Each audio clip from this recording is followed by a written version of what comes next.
ഒരു സംസ്ഥാന വിഭജനമെന്ന് പറയുന്നത് അത്ര പ്രായോഗികമായിട്ട് വലിയ പ്രയാസമുള്ള കാര്യമല്ലേ.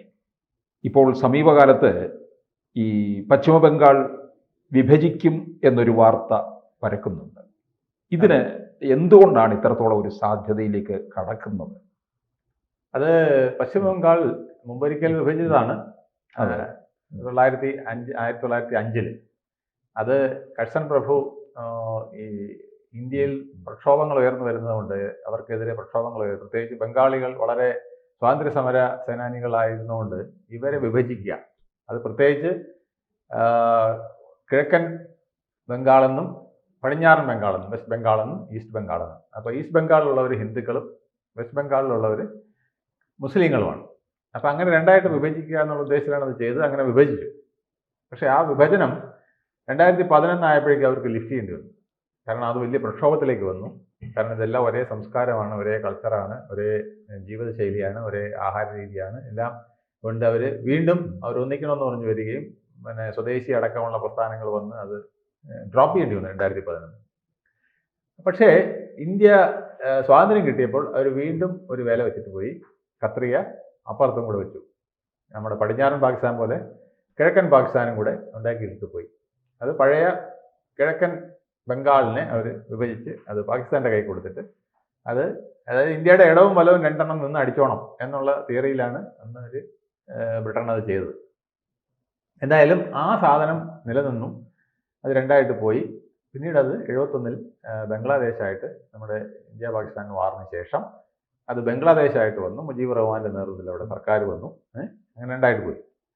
പക്ഷേ പോയെങ്കിലും ആദ്യത്തെ നമ്മുടെ ഇന്ത്യ ഒന്നായിരിക്കുമ്പോൾ, ഇന്ത്യയിലെ കിഴക്കൻ പടിഞ്ഞാറൻ ബംഗാൾ, അതായത് ബംഗ്ലാദേശും ഇന്ത്യയും ഒന്നായിരിക്കും, ഇന്നത്തെ ബംഗാൾ ഒന്നായിരിക്കുമ്പോൾ ഏതാണ്ട് പോപ്പുലേഷൻ എന്ന് പറയുന്നത് 30-70 അതായത് 70% ഹിന്ദുക്കളും 30% മുസ്ലിങ്ങളുമായിരുന്നു. ഏകദേശം ഒരു ആവറേജ് ഞാൻ കണക്ക് പറയുകയാണ് ഉണ്ടായിരുന്നത്.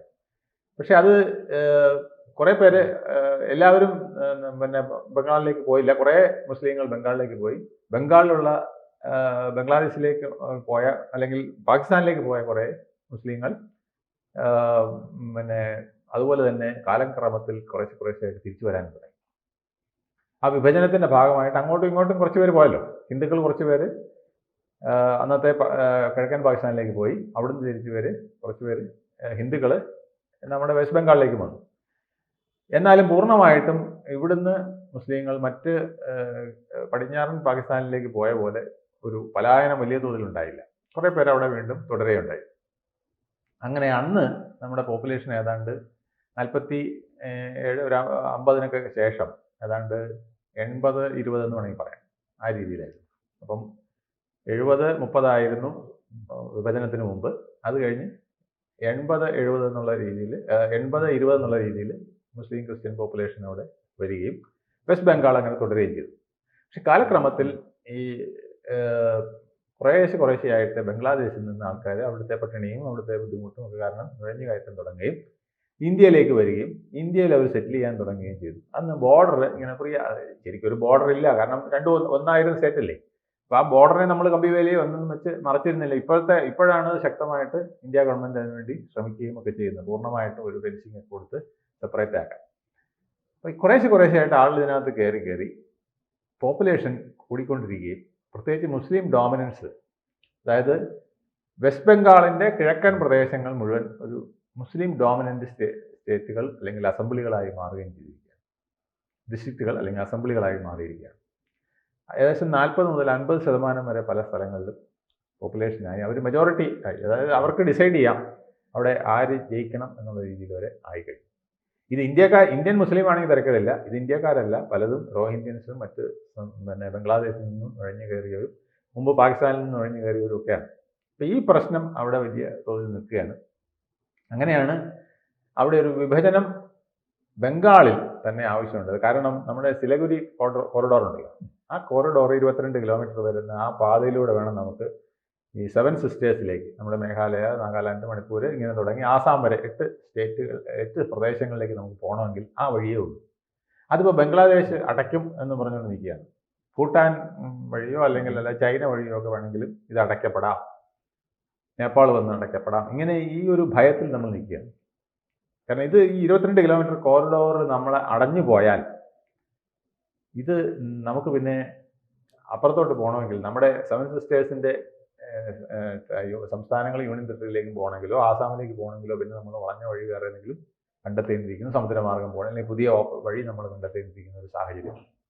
അപ്പം ഇത് വളരെ വൾണറബിൾ ആണ് എന്ന് സെൻട്രൽ ഗവൺമെൻറ്റിനെ കുറേ നാളായിട്ട് പല ആൾക്കാരും പിന്നെ അവിടുത്തെ ചില സീക്രട്ട് ഏജൻസികളും നമ്മുടെ ഇൻഫർമേഷൻ ഏജൻസിമാരും ഒക്കെ ഇത് ധരിപ്പിക്കുന്നുണ്ട് സെൻട്രൽ ഗവൺമെൻറ്റിനെ. ഇത് എത്രയും പെട്ടെന്ന് നമ്മൾ ലഡാക്കിലൊക്കെ ചെയ്ത പോലെ നമ്മൾ ഒരു പ്രത്യേകമായിട്ട് ഒരു പ്രദേശമായിട്ട് നമ്മൾ കണ്ടെത്തി ഒരു യൂണിയൻ ടെറിട്ടറിയായി മാറ്റിയില്ലെങ്കിൽ ഇതൊരു പക്ഷേ നമുക്ക് വലിയ തടസ്സമായിട്ട് വരും. ഇത് ചിലപ്പോൾ വല്ലവരും എടുത്തുകൊണ്ട് പോയേക്കാം. പ്രത്യേകിച്ച് ഇപ്പോഴും നുഴഞ്ഞുകയറ്റത്തിന് കേന്ദ്ര സർക്കാർ തടയിടുമ്പം മമതാ ഗവൺമെൻറ് പ്രോത്സാഹനം ചെയ്തുകൊണ്ടിരിക്കുകയാണ്. കാരണം ഇത്രയും നുഴഞ്ഞുകയറ്റക്കാർ വരുന്നു, ഇവിടെ വന്നു കഴിഞ്ഞാൽ കുഴപ്പമെന്ന് വെച്ചാൽ ഇവർ വന്നാൽ പിറ്റേ ദിവസം റേഷൻ കാർഡ്, അതിനടുത്ത ദിവസം വോട്ടർ ID, അതിനടുത്ത ദിവസം ആധാർ കാർഡ്. ഇപ്പം ഈ വെസ്റ്റ് ബംഗാളിൽ നടന്നിരിക്കുന്നത് ഇത് തന്നെയാണ്. ഇപ്പം നമ്മൾ കേൾക്കുമ്പോൾ വിചാരിക്കും അയ്യോ 5 ലക്ഷം പേരെ വോട്ടർ ലിസ്റ്റിൽ നിന്ന് ഒഴിവാക്കിയോ എന്ന് നമ്മൾ ചോദിക്കും. ഇതുപോലെയാണ് വന്നിരിക്കുന്നത് പലരും. ഇവിടെ കയറിയിട്ട് ബീഹാറിലേക്ക് പോയവരുണ്ട്. ഇപ്പൊ ബീഹാറിൽ നടക്കുന്നത് അതാണ്. അപ്പോൾ പ്രക്ഷോഭ കേൾക്കുമ്പോൾ നമ്മൾ ഞെട്ടിപ്പോവും. 5 ലക്ഷം പേരെ വോട്ടർ ലിസ്റ്റിൽ നിന്ന് മാറ്റുന്നു, അല്ലെങ്കിൽ ഇത് കടുത്ത അനീതിയല്ലേ എന്ന് ചോദിക്കും. പക്ഷേ ഇതാണ് പരിപാടി. അവിടുന്ന് കഴിഞ്ഞു കയറി എങ്ങനെയെങ്കിലും ഇവിടെ വരുന്നു, കുറച്ച് ദിവസം നിൽക്കുന്നു, എവിടെയെങ്കിലും ഒരു സെറ്റിൽമെൻറ്റ് ഉണ്ടാക്കുന്നു, സെറ്റിൽമെൻറ്റ് ഉണ്ടാക്കി ആദ്യ റേഷൻ കാർഡ്, പിന്നെ വോട്ടർ ID, പിന്നെ ആധാർ. ഇങ്ങനെ അവർ ചോദിക്കാൻ പറയുന്നത്, നിങ്ങൾ പല TV ചാനലുകാരും അവിടെ ചെന്ന് ഓരോരുത്തർ ചോദിച്ചത് ശരിയാണോ എന്ന് അറിയാണ്ട് ബീഹാറിൽ തന്നെ, നിങ്ങൾ ഇവിടുത്തുകാരാണെന്ന് ചോദിക്കുമ്പോൾ കുട്ടിക്കാലം മുതലേ ഞങ്ങൾ ഇവിടെയാണ്. അത് ജനിച്ചത് എവിടെയാണെന്ന് പറയുന്നില്ല, കുട്ടിക്കാലം മുതലേ ഞങ്ങൾ ഇവിടെയാണ്. അല്ലെ, കുട്ടിക്കാലം മുതലേ എന്ന് പറഞ്ഞാൽ നിങ്ങളുടെ അച്ഛനും അമ്മയും ഇവിടെയാണ്. അല്ലെ, വളരെ കുട്ടിക്കാലം മുതലേ ഞങ്ങൾ ഇവിടെയാണെന്നേ പറയുള്ളൂ. ഇതാണ് അവരുടെ മറുപടി. അപ്പം കുട്ടിക്കാലം മുതൽ ഇവിടെയാണെന്ന് പറഞ്ഞാൽ അവിടുന്ന് ഇവിടെ വന്ന്, കുട്ടിക്കാലം എന്ന് പറയുന്നത് അവർ 18 20 വയസ്സാണ് ഈ കുട്ടിക്കാലം എന്ന് പറയുന്നത്. ആ പ്രായമാകുമ്പോൾ അവിടുന്ന് പതുക്കെ ചാടി ഇവിടെ വന്ന് ഇവിടെ സെറ്റിലാവും. ഉടനെ തന്നെ വോട്ടർ ID, പിന്നെ ആധാറും ഒക്കെ ഒപ്പിക്കും, നമ്മുടെ ലിസ്റ്റിൽ കയറും. ഇത് ഇനി ഇങ്ങനെ കൊണ്ടുപോകാൻ കഴിയില്ല. പോപ്പുലേഷൻ ഇങ്ങനെ ഇൻക്രീസ് ചെയ്തുകൊണ്ടിരിക്കുകയല്ലേ. ആ ഇൻക്രീസ് അതിക്രമിച്ചു പോയി വിദേശ ശക്തികൾ തന്നെ നമ്മുടെ ഇടയിൽ കയറി വരുന്ന ഒരു സാഹചര്യം ഉണ്ടാവരുത്. വിദേശ വ്യക്തികൾ നമ്മുടെ ഇടയിൽ വന്ന് ആധിപത്യം സ്ഥാപിക്കുന്ന സാഹചര്യം ഉണ്ടാക്കരുത് എന്ന് കണ്ടുകൊണ്ടാണ് കേന്ദ്ര ഗവൺമെൻറ് അവിടെ എന്ത് ചെയ്യണം, അവിടെ ഫെൻസിങ് കൊണ്ടുവരിക, ആർമിയെ CRPFനെ കൊണ്ടുവരിക, അവരെ കൊണ്ട് തടസ്സപ്പെടുത്തുക, ഇതൊക്കെ ചെയ്യുന്നു. പക്ഷേ ഇതിനെയെല്ലാം സ്റ്റേറ്റ് ഗവൺമെൻറ് സപ്പോർട്ട് ഇല്ലാതെ ഇതൊന്നും ചെയ്യാൻ പറ്റില്ല. അപ്പോൾ സ്റ്റേറ്റ് ഗവൺമെൻറ് എപ്പോഴും ഇതിനെ തുരങ്കം വെച്ചുകൊണ്ടിരിക്കുകയാണ്. ഇത് വന്നത് അയാളുടെ റിലേറ്റീവാണ്, ഇവിടെ താമസിക്കുന്ന ആളെന്ന് പറഞ്ഞാൽ അവിടുന്ന് ചാടി വന്നവനാണ്. ഇങ്ങനെയുള്ള പ്രദേശങ്ങളിൽ മാത്രമേ ഉള്ളൂ ഈ നുഴഞ്ഞുകയറ്റം അത്രയും നടക്കുന്നത്. അപ്പൊ ഈ പ്രദേശങ്ങൾ എന്ന് പറയുന്നത് ചെറിയ പ്രദേശമല്ല, ഏതാണ്ട് 2-3 ഡിസ്ട്രിക്റ്റുകൾ വരുന്ന പ്രദേശം, കുറേ കിലോമീറ്ററുകൾ വരുന്ന പ്രദേശം. ആ പ്രദേശങ്ങളെല്ലാം കൂടെ ചേർത്തുകൊണ്ട്, ഈ സിലിഗുരി ഉൾപ്പെടെയുള്ളത് ചേർത്തുകൊണ്ട് യൂണിയൻ ടെറിട്ടറി ഉണ്ടാക്കിയില്ലെങ്കിൽ, ആ യൂണിയൻ ടെറിട്ടറിയോ അല്ലെങ്കിൽ ഒരു സ്റ്റേറ്റോ ആയിട്ട് നമ്മൾ ഉണ്ടാക്കിയില്ല. യൂണിയൻ ടെറിട്ടറിയാണ് പ്രിഫർ ചെയ്യുന്നത്, കാരണം കേന്ദ്ര ഭരണത്തിൽ നേരിട്ട് വരണം. അങ്ങനെ വന്നാലേ അവിടെ നമുക്ക് ഗുണം ചെയ്യുള്ളൂ എന്നുള്ളതാണ് കൺസെപ്റ്റ്. പക്ഷേ 2018 BJP അടക്കമുള്ളവർ അസംബ്ലിയിൽ അങ്ങനെ വേണ്ട, ബംഗ്ലാദേശ് സ്പ്ലിറ്റ് ചെയ്യേണ്ട, ഒന്നായി നിന്നാൽ മതി, ബംഗ്ലാ എന്നുള്ള പേര് മതി എന്നും പറഞ്ഞുകൊണ്ട് ഇപ്പോൾ ഈയിടെ പ്രമേയമൊക്കെ വന്നുണ്ടായി.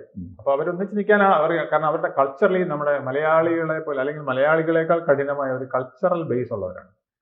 ഈ ലിറ്ററേച്ചർ, സാംസ്കാരിക പൈതൃകം, അതിലെല്ലാം വലിയ വിശ്വസിക്കുന്നവരാണ്. അതുകൊണ്ട് അവർക്ക് ഒന്നിച്ച് നിന്നാൽ കൊള്ളാമെന്നുണ്ട്. പക്ഷേ ഇത് വിഭജിക്കണമെന്ന് ഇപ്പോൾ ചില BJP നേതാക്കളും പറഞ്ഞു തുടങ്ങി. കാരണം അനിയന്ത്രിതമായ നുഴഞ്ഞുകയറ്റം വന്നുകൊണ്ടിരിക്കുന്നു, അതിനെ മമതാ ഗവൺമെൻറ് പ്രോത്സാഹിപ്പിക്കുന്നു എന്നുള്ളതാണ് അവരുടെ ഒരു വാദം. പക്ഷെ സെൻട്രൽ ഗവൺമെൻറ് ഇപ്പോൾ അതിനെടുത്ത് ചാടുമെന്ന് എനിക്ക് തോന്നുന്നില്ല. കാരണം സെൻട്രൽ ഗവൺമെൻറ് ഇഷ്യൂ മറ്റു പലതാണ്. 2029 ആകുമ്പോഴേക്കും ഇന്ത്യ ഒരു ലോകത്തെ 3ാം ധനശക്തിയായി വരണം, അതുപോലെ തന്നെ ഒരു ആർമി പവറായിട്ട് നിൽക്കണമെന്നൊക്കെ ഉള്ളതാണ് അവരുടെ ഇപ്പോഴത്തെ കണക്കൂട്ടൽ. പക്ഷെ അതിന് വിഘാതം വരുന്ന വിധത്തിൽ ട്രംപും പിന്നെ യൂറോപ്യൻ രാഷ്ട്രങ്ങളും നാറ്റോയും ഒക്കെ നമുക്കെതിരെ പല പാരകൾ പണിതുകൊണ്ടിരിക്കുകയും, റഷ്യയിൽ നിന്ന് നമ്മൾ കുറഞ്ഞ വിലയ്ക്ക് എണ്ണ വാങ്ങിക്കരുത്, കൂടിയ വിലയ്ക്ക് നിങ്ങൾ മറ്റിടത്ത് നിന്ന് വാങ്ങിക്കണമെന്ന് ലോകത്തെങ്ങും കേട്ടില്ലാത്ത ന്യായം പറയുകയൊക്കെ ചെയ്തുകൊണ്ടിരിക്കുന്നത്. ഇതുകൊണ്ടാണ് ഇന്ത്യയെ എങ്ങനെയെങ്കിലും ഒതുക്കി നിർത്തുക, പഴയ പോലെ 11ാമത്തെയോ 12ാമത്തെയോ ലോക ശക്തിയായിട്ട് അല്ലെങ്കിൽ എക്കണോമിക് പവറായിട്ട് താഴ്ത്തിക്കൊണ്ട് വന്നിട്ട് മറ്റ് യൂറോപ്യൻ രാഷ്ട്രങ്ങൾക്ക് ഇപ്പോൾ ജർമ്മനി ഉൾപ്പെടെയുള്ളവർ വെല്ലുവിളി നേരിട്ടുകൊണ്ടിരിക്കുകയാണ്. ഇങ്ങനെ പോയി കഴിഞ്ഞാൽ ഇന്ത്യ അവരെ മറികടക്കുമോ? ഇപ്പോഴത്തെ ഒരു കണക്ക് 2030 3 ലോകശക്തികളാകുന്നതിൽ ഒന്ന് ചൈനയായിരിക്കാം, ഒന്ന് US ആയിരിക്കാം, ഒന്ന് ഇന്ത്യ ആയിരിക്കാം എന്നുള്ളത്. അപ്പോൾ ഇതിൻ്റെ പൊസിഷൻ എവിടെയായിരിക്കും എന്നുള്ളതാണ്. ചൈന ഒന്നാമത് വരുമെന്നാണ് പറയുന്നത്. അങ്ങനെയാണെങ്കിൽ തന്നെ അമേരിക്കയ്ക്ക് പേടിയാണ്. അതിനാണ് ചൈനയ്ക്കെതിരെ ഉപരോധവും കാര്യങ്ങളും വരുന്നത്. ഞങ്ങൾ രണ്ടാമതായി പോകും. ഇനി ഇന്ത്യ രണ്ടാമത് വന്നാൽ അമേരിക്ക മൂന്നാമതായി പോകില്ലേ? അത് ട്രംപിന് ആലോചിക്കാനേ വയ്യ. അമേരിക്ക ഫസ്റ്റ് എന്നുള്ള ആ പോളിസിയുമായി വന്ന ട്രംപിന് അതൊന്നും ചിന്തിക്കാൻ വയ്യ. അതുകൊണ്ടാണ് ഇന്ത്യയെ ഞെരുക്കി കൊണ്ടുവരാനായിട്ട് അദ്ദേഹം വളരെ ബുദ്ധിപൂർവ്വം പല പദ്ധതികൾ, അതായത് 25% വില കുറച്ച് പെട്രോൾ വാങ്ങിക്കണമെന്ന് പറഞ്ഞാൽ നമ്മുടെ കഥ തീർന്നു. കാരണം ഇന്ന് ആ 25% ഡെഫിസിറ്റ് എടുത്തിട്ടാണ് നമ്മൾ ഇൻഫ്രാസ്ട്രക്ചർ ഡെവലപ്മെൻറ്റ് നടത്തുന്നത്, നമ്മുടെ പുതിയ സാഗരമാല പദ്ധതികളിലൂടെ പോർട്ടുകൾ ഉണ്ടാക്കുന്നത്, നമ്മുടെ ആർമിക്ക് ആയുധങ്ങൾ നേടുന്നത്, ഇതെല്ലാം ചെയ്യുന്നതാണ്. 20% ലാഭം നമുക്ക് നിന്ന് ഇതിനേക്കാൾ കൂടിയ വിലയ്ക്ക് പെട്രോൾ വാങ്ങിച്ചാൽ ഈ രാജ്യത്ത് വിലക്കയറ്റം തന്നെ വരും. പെട്രോളിന് വില കൂടിയ കേന്ദ്ര ഗവൺമെന്റ് വില കൂട്ടേണ്ടി വരില്ലേ? അപ്പം വില കൂട്ടുമ്പോൾ വീണ്ടും നമ്മൾ വീട്ടിലാവും. ഇപ്പം വില കുറയ്ക്കുന്നില്ല എന്നുള്ളത് ശരി തന്നെയാണ്. ഇപ്പോൾ പ്രതിപക്ഷം പറയുന്നത് അങ്ങനെയാണെങ്കിൽ എന്തുകൊണ്ട് വില കുറയ്ക്കുന്നില്ല എന്നുള്ളതാണ്. 75% പിന്നെ അല്ലെങ്കിൽ 75% വിലയ്ക്ക് 100%ൻ്റെ സാധനം നമുക്ക് കിട്ടും. ആ 25% എന്തുകൊണ്ട് ജനങ്ങൾക്ക് കൊടുക്കുന്നില്ല എന്നുള്ളതാണ്. നിങ്ങൾ 100 രൂപയുടെ പെട്രോൾ വാങ്ങിക്കുമ്പോൾ 25 രൂപ എന്തുകൊണ്ട് ജനത്തിന് കൊടുക്കുന്നില്ല എന്നുള്ളതാണ്. അപ്പം അതിൻ്റെ കാരണം ഇതാണ്. അത് നമ്മുടെ ഇൻഫ്രാസ്ട്രക്ചർ ഡെവലപ്മെൻറ്റ് കേരളം അടക്കമുള്ള സ്ഥലത്ത്, കേരളത്തിൽ ഇപ്പോൾ വന്നിരിക്കുന്ന ഹൈവേ ഉണ്ടില്ലേ, ആ ഹൈവേ ഉൾപ്പെടെയുള്ള കാര്യങ്ങൾ, കന്യാകുമാരി മുതൽ കാശ്മീർ വരെ പോകാനുള്ള പാലം, മറ്റ് സാധനങ്ങൾ, ഇപ്പോൾ വന്നിരിക്കുന്ന ഭൂട്ടാൻ്റെ ഭാഗത്തൂടെ നമ്മുടെ അതിർത്തിയിലേക്കൊക്കെ പോകുന്ന നിരവധി പാതകൾ, തുരങ്കങ്ങൾ, റെയിൽവേ വികസനം, പോർട്ട് വികസനം, ഇതെല്ലാം നമ്മൾ നടത്തിക്കൊണ്ടിരിക്കുന്നത് ഈ ഇൻഫ്രാസ്ട്രക്ചർ ഡെവലപ്പ് ചെയ്താൽ മാത്രമേ നമുക്ക് മൂന്നാം ലോകശക്തിയായിട്ട് വരാൻ സാധിക്കുകയുള്ളൂ. അതിനുവേണ്ട ബേസ് ഉണ്ടാക്കണമെങ്കിൽ ഇതുവഴിയാണെന്ന് അമേരിക്കയ്ക്ക് അറിയാം, ഇന്ത്യയിലെ പ്രതിപക്ഷത്തിനും അറിയാം. പക്ഷേ അവർ ഒളിച്ചു വെച്ചിട്ട് നമുക്കിപ്പോൾ മോദിയെ താഴെ ഇറക്കണം, അങ്ങനെ വികസിച്ച് പോയി കഴിഞ്ഞാൽ പിന്നെ ഇയാളെ പിടിച്ചാൽ കിട്ടില്ലല്ലോ, അല്ലെങ്കിൽ BJP സർക്കാരിനെ പിടിച്ചാൽ കിട്ടില്ലല്ലോ എന്നുള്ളതാണ് ചിന്ത. അതിന് താഴെ ഇറക്കാൻ ട്രംപ് ഡെഡ് എക്കോണമി എന്ന് പറയുമ്പോൾ നമ്മളിവിടെ നമ്മുടെ പ്രതിപക്ഷം 3 പ്രാവശ്യം പറയുകയാണ് ഡെഡ് എക്കോണമി. അപ്പം ഇതെല്ലാം ഒരു വൈതരണികളിൽ നിൽക്കുന്ന സമയത്ത് ബംഗാളിലെ ഈ പ്രശ്നങ്ങളൊക്കെ വലിയ പ്രശ്നങ്ങൾ നമ്മൾ നേരിട്ടുകൊണ്ടിരിക്കുകയാണ്. പാകിസ്ഥാനെ കൊണ്ട് അടുപ്പിക്കാൻ വരെ ഇപ്പോൾ ശ്രമിച്ചുകൊണ്ടിരിക്കുകയാണ്. കാരണം പാകിസ്ഥാൻ ഇപ്പോൾ പൂർണ്ണമായി അമേരിക്കയുടെ കയ്യിലേക്കുണ്ട്. അപ്പോൾ ഒരു യുദ്ധം വീണ്ടും ഉണ്ടാക്കാനുള്ള ശ്രമമാണ് നടത്തുന്നത്. എങ്ങനെയും നമ്മളെ ഡീസ്റ്റബിലൈസ് ചെയ്യാം. അപ്പോൾ ഇന്നലെ പൂഞ്ചിലൊക്കെ ചെറിയ വെടിവെപ്പുകൾ നടന്നതായിട്ട് അനൗദ്യോഗിക റിപ്പോർട്ടുകളുണ്ട്. പക്ഷേ അത് ആർമി അതിനെ സ്ഥിരീകരിച്ച് പറഞ്ഞില്ലെങ്കിലും അത്തരത്തിലുള്ള റിപ്പോർട്ടുകൾ കിട്ടുന്നുണ്ട്. വെടിനിർത്തൽ നടന്നതിന് ശേഷം ഇപ്പോൾ വെടികൾ പൊട്ടിക്കലൊക്കെ തുടങ്ങിക്കഴിഞ്ഞു വരും. അപ്പോൾ വീണ്ടും ഒരു യുദ്ധം ഉണ്ടായാൽ നമ്മൾ വീണ്ടും ഡീസ്റ്റബിലൈസ് ചെയ്യും, നമ്മുടെ ഉദ്ദേശം നടക്കാതെ പോകും. റഷ്യയിൽ നിന്ന് എണ്ണ വാങ്ങിച്ചില്ലെങ്കിൽ നമ്മൾ വീണ്ടും അധപതനത്തിൽ വരും, മൊത്തം വിലക്കയറ്റം വരും. അപ്പോൾ സർക്കാരിനെതിരെ ജനം തിരിയും. ഇങ്ങനെയൊക്കെയുള്ള ഒരുപാട് ലക്ഷ്യങ്ങൾ വെച്ചിട്ടാണെന്നാണ് ഇപ്പോഴത്തെ കണക്കുകൂട്ടൽ. എന്തായാലും ഇന്ത്യ ഗവൺമെൻറ് നട്ടെല്ല് നിവർത്തി നിന്ന് ഞങ്ങൾക്ക് വില കുറഞ്ഞ് കിട്ടുന്നിടത്തിനെ ഞങ്ങൾ വാങ്ങിക്കുള്ളൂ എന്നുള്ളൊരു സ്റ്റാൻഡ് എടുത്തിട്ടുണ്ട്. അതിനെ പ്രതിരോധിക്കാൻ ട്രംപിൻ്റെ ആവനാഴിയിലെ എല്ലാ ആയുധവും പ്രയോഗിച്ചുകൊണ്ടിരിക്കുകയാണ്. അപ്പം അതിനിടയ്ക്ക് ഈ ഒരു വിഭജനം നടക്കാൻ സാധ്യത കുറവാണ് എന്നുള്ളതാണ് പറയുന്നത്. കൂടുതൽ വാർത്തകളും വിശേഷങ്ങളും നിങ്ങളിലേക്ക് എത്താൻ ABC മലയാളം സബ്സ്ക്രൈബ് ചെയ്യുക, ബെൽ ബട്ടണും അമർത്തുക.